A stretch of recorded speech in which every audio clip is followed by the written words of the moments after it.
নমস্কাৰ আপোনালোক সকলোকে পুনৰবাৰ টিকে মাইণ্ডৰ অন্য এটা ৰাতিপুৱাৰ ধামাকাদাৰ খবৰলৈ স্বাগতম জনাইছো। অন্য দিনৰ দৰে আজিও আপোনালোকৰ বাবে দিনটোৰ কেইবাটাও গুৰুত্বপূৰ্ণ খবৰ লৈ আহিছো। ভিডিঅ'টো প্ৰথমৰ পৰা শেষলৈকে চাই থাকিব। আজিৰ খবৰ কেইটা দিয়াৰ আগতে আপোনালোক সকলোকে সৰুকৈ এটা ৰিকুৱেষ্ট, যদি খবৰ কেইটা চাই ভাল লাগে লাইক এটা কৰিবলৈ কিন্তু নাপাহৰিব। আজিৰ প্ৰথম খবৰটো দিবলৈ ওলাইছো তিনিচুকীয়াৰ পৰা। তিনিচুকীয়াৰ আদিত্য হস্পিটেল বন্ধ কৰি দিয়া হয়। তিনিচুকীয়াৰ আদিত্য হস্পিটেলত ৰং ট্ৰিটমেণ্ট কৰাৰ বাবে এগৰাকী প্ৰসূতিৰ মৃত্যু হয়। আৰু এটা খবৰ ওলাই পৰিছে সেই প্ৰসূতিৰ ঘৰক মেনেজ কৰিবৰ কাৰণে 10 লাখ টকা পৰ্যন্ত বোলে অফাৰ কৰিছিলে আদিত্য হস্পিটেলে। মানে আদিত্য হস্পিটেলৰ মতে এগৰাকী প্ৰসূতিৰ জীৱন মাত্ৰ 10 লাখ টকা। চাওকচোন বাৰু। খবৰ ওলাই পৰিছে সাংবাদিক প্ৰতাপ মৰাণৰ ঘটনাই জোকাৰিছে ৰাজ্য। শনিবাৰে তিনিচুকীয়াৰ আদিত্য নাৰ্ছিং হোমত তলা লগোৱাৰ পাছত ভয়ত কঁপিছে স্বত্বাধিকাৰী নিৰ্মল চাহেৱালা।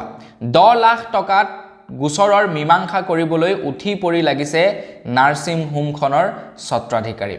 মানে এগৰাকী প্ৰসূতিক ৰং ট্ৰিটমেণ্ট কৰি তেখেতক মানে মৃত্যুৰ ফালে ঠেলি দিয়ে।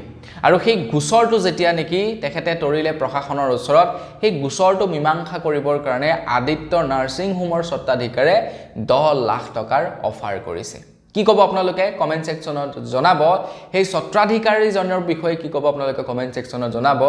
ধনী ধনী মানুহৰ মতে সৰ্বসাধাৰণ মানুহৰ জীৱনৰ মূল্যই নাই। এগৰাকী সৰ্বসাধাৰণ মানুহৰ জীৱনৰ মূল্য হৈছে মাত্ৰ 10 লাখ টকা। দেখিছে। আগবাইছো ইয়াৰ পাছৰটো খবৰ ফালে। ইয়াৰ পাছৰ খবৰটো ওলাই পৰিছে ত্ৰিপুৰাৰ পৰা। ত্ৰিপুৰাত তৰ্কই ৰূপ ল'লে গোষ্ঠীগত সংঘৰ্ষৰ। খবৰ ওলাই পৰিছে চান্দা তুলিবলৈ যোৱা কেন্দ্ৰ কৰি সংঘৰ্ষৰ সৃষ্টি হয়।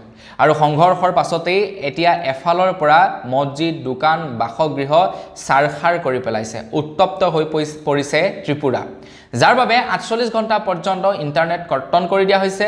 অনিৰ্দিষ্ট কাললৈকে 163 ধাৰা জাৰি কৰিব লগা হৈছে।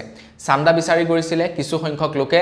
চান্দা নিদিয়াক লৈ তৰ্কৰ আৰম্ভ হয়। আৰু সেই তৰ্কৰ পাছতেই তেওঁলোকৰ মাজত হতাহতি কাজিয়া পচাল হয়।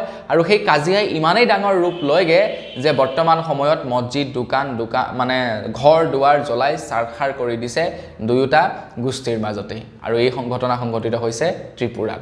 আগবাইছো ইয়াৰ পাছৰটো খবৰ ফালে। ইয়াৰ পাছৰ খবৰটো ওলাই পৰিছে গুৱাহাটী মহানগৰীত ৰাতি যিসকলে উদ্ভণ্ডালি কৰে তেওঁলোক এতিয়া সাৱধান খবৰে হ'ল। কিয়নো এতিয়া গুৱাহাটী মহানগৰীৰ প্ৰশাসনে ৰাতি গুৱাহাটীৰ ৰাজপথত যিসকলে অপকৰ্ম কৰে, অপৰাধমূলক কাম কৰে, উদ্ভণ্ডালি কৰে, তেওঁলোকক কোনো পধ্যেই এৰি নিদিয়ে। এতিয়া পেট্ৰলিঙত নামিছে গুৱাহাটী মহানগৰীৰ প্ৰশাসন। যিসকল লোকে নেকি অভদ্ৰামি কৰি বাইক চলায়, যিসকলে মদ খাই অভদ্ৰামি কৰে, যিসকলে বেয়া কাম কৰিবলৈ যত্ন কৰে, তেওঁলোক সাৱধান হওক। তেওঁলোকৰ এতিয়া নিস্তাৰ নাই। আগবাইছো ইয়াৰ পাছৰটো খবৰ ফালে। খবৰ ওলাই পৰিছে এটা পলিটিকেল নিউজ। আমাৰ অসমত বৰ আচৰিত ঘটনাবিলাক আজিকালি হ'বলৈ লৈছে। খবৰ ওলাই পৰিছে যে স্বামীয়ে যোগদান কৰিছে কংগ্ৰেছত আৰু পত্নীয়ে যোগদান কৰিছে বোলে বিজেপিত। একেখন ঘৰৰে স্বামী স্ত্ৰীয়ে দুটা বেলেগ বেলেগ পাৰ্টিত যোগদান কৰিছে যোৱাকালিৰ দিনত। মানে পত্নীয়ে ভাবিছে মই বিজেপিৰ পৰা পাই আছো চৰকাৰী আঁচনি, তো তাৰ কাৰণে মই বিজেপিত যোগদান কৰোঁ। স্বামীয়ে হয়তো ভাবিছে যে মই চৰকাৰৰ পৰা একোৱেই আঁচনি এতিয়ালৈকে পোৱা নাই, মই তাৰ কাৰণে কংগ্ৰেছত যোগদান কৰোঁ। খবৰ ওলাই পৰিছে পত্নী গৈছে বিজেপিত, স্বামী গৈছে কংগ্ৰেছত যোগদান কৰিবৰ কাৰণে। কংগ্ৰেছত যোগদান কৰিব বাবুল চহৰীয়া। বাবুল চহৰীয়াই যোগদান কৰিছে কংগ্ৰেছত আৰু তেখেতৰ পত্নী মাছুমা বেগমে যোগদান কৰিছে বিজেপিত। আৰু এনেকুৱা ধৰণৰ ঘটনাবিলাক আমাৰ অসমতেই হ'বলৈ পায়। আমাৰ অসমত আজিকালি বৰ আজব টাইপৰ ঘটনাবিলাক হ'বলৈ লৈছে। বাৰু যি কি নহওক, আপুনি বাৰু কাক ছাপোৰ্ট কৰে আৰু আপোনাৰ হাজবেণ্ড বা পত্নীয়ে কাক ছাপোৰ্ট কৰে কমেণ্ট ছেকশ্যনত জনাব। আগবাইছো ইয়াৰ পাছৰটো খবৰ ফালে। যোৱাকালি উত্তৰ গুৱাহাটীৰ ৰংমহলত ভূমি পূজন কৰা হ'ল উচ্চ ন্যায়ালয়ৰ। তো উচ্চ ন্যায়ালয়খন আৰু আটক ধুনীয়াকৈ সজাই পৰাই তুলিব, যাৰ কাৰণে প্ৰায় 492 কোটি টকা অসম চৰকাৰে খৰচা কৰিব। এতিয়া তাত কেনেকুৱা ধৰণৰ ফেচিলিটি থাকিব? প্ৰায় 148 বিঘা মাটিত থাকিব উচ্চ ন্যায়ালয়খন। প্ৰায় 300টা চেম্বাৰ থাকিব। 2000 অধিবক্তা বহিব পৰা ঘৰ থাকিব বুলি জনাইছে, প্ৰেক্ষাগৃহ থাকিব বুলি জনাইছে। এখন হস্পিটেলো নিৰ্মাণ কৰা হ'ব আদালতৰ চৌহদত। 65খন জিলা ন্যায়ালয় ন্যায়াধীকৰণ সন্নিৱিষ্ট কৰা হ'ব বুলি জনাইছে। প্ৰায় 492 কোটি টকাৰ ব্যয় সাপেক্ষে উত্তৰ গুৱাহাটীৰ ৰংমহলত এতিয়া গুৱাহাটী উচ্চ ন্যায়ালয়ে স্থানান্তৰিত কৰা হ'ব আৰু তাৰ যোৱাকালি ভূমিপূজন বা আধাৰশিলা স্থাপন কৰিলে। আগৈছে ইয়াৰ পাছৰ খবৰ ফালে খবৰ লাই পৰিছে এটা পলিটিকেল নিউজ। খবৰ লাইছে যোৰহাটৰ পৰা। আজিৰ পৰা কেইদিনমান পূৰ্বে যোৰহাটত কংগ্ৰেছ নেতাসকল উপস্থিত হৈছিলে আৰু তেওঁলোকে যোৰহাটবাসী ৰাইজৰ পৰা চৰকাৰৰ ওপৰত থকা অভিযোগসমূহ গ্ৰহণ কৰিছিলে।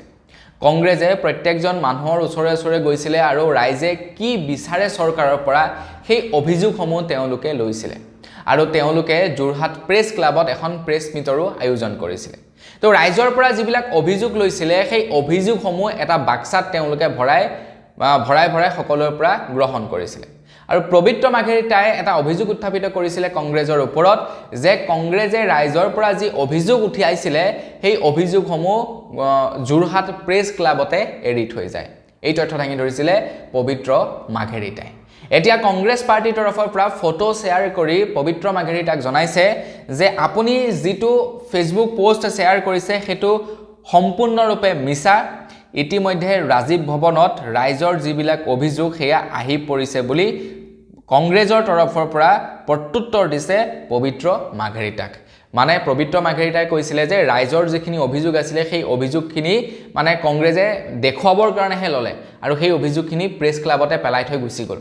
কিন্তু কংগ্ৰেছ পাৰ্টিয়ে পাছত ফটো শ্বেয়াৰ কৰিছে মানে তেওঁলোকৰ ছ'চিয়েল মিডিয়াত যে পবিত্ৰ মাঘেৰিটাই যিটো তথ্য দিছে সেইটো সম্পূৰ্ণৰূপে ভুল। যিখিনি আমি অভিযোগ আনিছিলোঁ সেইখিনি ইতিমধ্যে আমাৰ ৰাজীৱ ভৱনত আছে। মানে ইটোৱে ইটো পাৰ্টিক আৰু ডাউন দেখাবলৈ চায়। সেয়াই আগৈছে ইয়াৰ পাছৰ খবৰ ফালে। আজিকালি একাংশ লোকে নিজকে ভাইৰেল কৰিবৰ কাৰণে ছ'চিয়েল মিডিয়াত নিজকে যিমান পাৰে লেংটা কৰিবলৈ চায়। চিধা কথা মানে যিমান পাৰে সিমান কাপোৰ খুলি দেখুৱাবলৈ চায় একাংশ লোকে ফেচবুকত, ইনষ্টাগ্ৰামত বা টুইটাৰত, যাতে মই নিজকে ভাইৰেল কৰিব পাৰোঁ, ভাইৰেল কৰি যাতে 2-এটা লাইক বেছিকৈ গোটাব পাৰোঁ। যাৰ ওপৰত এতিয়া এক্স অৰ্থাৎ টুইটাৰে বিৰাট ডাঙৰ এটা পদক্ষেপ লৈছে। যোৱাকালি টুইটাৰে প্ৰায় 600টা একাউণ্ট ডিলিট কৰিলে আৰু 3500টা পোষ্ট ব্লক কৰিছে। এইবোৰ কিন্তু ভাৰতৰ দেই, যিবোৰে নেকি আপোনাৰ এনেকুৱা ধৰণৰ অশ্লীল কণ্টেণ্ট বিয়পাইছিলে টুইটাৰত। আপোনালোকে দেখা পাব আজিকালি ফেচবুকত, ইউটিউবত, ইনষ্টাগ্ৰামত মানে নিজকে ভাইৰেল কৰিবৰ কাৰণে কি নকৰে, অলমষ্ট তেওঁলোকে মানে চব দেখাই দিয়ে আৰু দেখাবলৈ একো বাকী নাথাকে।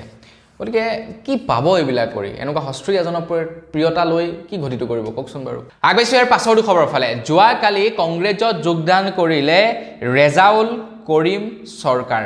খবৰ লোৱা অনুসৰি কংগ্ৰেছত যোগদান AAMSUৰ সদস্য প্ৰাক্তন সভাপতি ৰেজাউল কৰিম চৰকাৰ। তো তেখেতে কংগ্ৰেছত যোগদান কৰিছে। তেখেত আগতে মানে মুছলিম সংগঠনৰ নেতা আছিলে আৰু এতিয়া তেখেতে কংগ্ৰেছত যোগদান কৰিছে। মই বেয়া পোৱা নাই, কংগ্ৰেছত যোগদান কৰিছে। কিন্তু এটা কথা মই বুজি নাপাওঁ, প্ৰথমে যিসকল নেকি মানে পলিটিচিয়ান হয়গৈ, প্ৰথমে তেওঁলোকে আৰম্ভ কৰে সংগঠনৰ পৰা, তাৰ পাছত গৈ তেওঁলোক পলিটিচিয়ান হয়। যেনে লুৰিণজ্যোতি গগৈ, যেনে অখিল গগৈ, যেনে মানে ভালেকেইজন আৰু তেওঁলোক এতিয়া আমাৰ শৃংখল চলিহা ককাইদেউ হয়তো চাগে খুব সোনকালে যোগদান কৰিব যেন লাগিছে, হয়তো যোগদান কৰি দিব পাৰে বিধানসভা নিৰ্বাচনৰ পূৰ্বে। মুঠৰ ওপৰত প্ৰথমে সংগঠন, তাৰ পাছত পলিটিক্স, মানে এই দুটা বস্তুৰ কি সম্পৰ্ক আছে মই বুজি নাপাওঁ। কি ক'ব আপোনালোকে এই সম্পৰ্কত কমেণ্ট ছেকশ্যনত জনাব।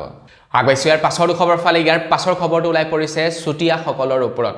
খবৰ ওলাই পৰিছে চুতীয়াসকলৰ বাবে এতিয়া প্ৰত্যেক বছৰে 2 কোটি টকাকৈ আগবঢ়াব অসম চৰকাৰৰ ফালৰ পৰা। অসমৰ মুখ্যমন্ত্ৰী ডক্টৰ হিমন্ত বিশ্ব শৰ্মাদেৱে জনাইছে যে চুতীয়া সংস্কৃতিক আৰু জনজাতীয় সমাৰোহ প্ৰতি বছৰে অনুষ্ঠিত কৰিবৰ বাবে ৰাজ্য চৰকাৰে এতিয়া প্ৰত্যেক বছৰে 2 কোটি টকাৰ আৰ্থিক সাহায্য আগবঢ়াব বুলি জনাইছে। প্ৰত্যেক বছৰে এতিয়া চুতীয়া সংস্কৃতিক আৰু জনজাতীয় সমাৰোহ বজাই ৰাখিবৰ কাৰণে, জীয়াই ৰাখিবৰ কাৰণে প্ৰত্যেক বছৰে 2 কোটি টকাকৈ আগবঢ়াব। আৰু এইটো এটা ভাল পদক্ষেপ লৈছে মই ভাবোঁ। কি কাৰণে? কাৰণ যেনেকৈ নেকি আমাক উন্নয়ন লাগে, ঠিক তেনেকৈ আমাৰ জাতিকো লাগে। যদি জাতি জীয়াই থাকে তেতিয়াহে অসম যে অসম তাৰ নাম থাকিব, হয়নে নহয়? এতিয়া অসমখনত থকা যিসকল খিলঞ্জীয়াসকল যদি জীয়াই নাথাকে অসমৰ অস্তিত্বনো কি আৰু, হয়নে নহয়? গতিকে মানে অসমক জীয়াই ৰাখিবলৈ হ'লে আমাৰ খিলঞ্জীয়া লোকসকলকো জীয়াই ৰাখিব লাগিব। আগৈছে ইয়াৰ পাছৰ খবৰ ফালে। আমাৰ অসমত বগীবিল দলঙৰ দৰে আৰু এটা বৃহৎ প্ৰজেক্ট হ'বলৈ গৈ আছে বুলি যোৱাকালি মুখ্যমন্ত্ৰী হিমন্ত বিশ্ব শৰ্মাদেৱে দাঙি ধৰে, মানে তেখেতে জনায়।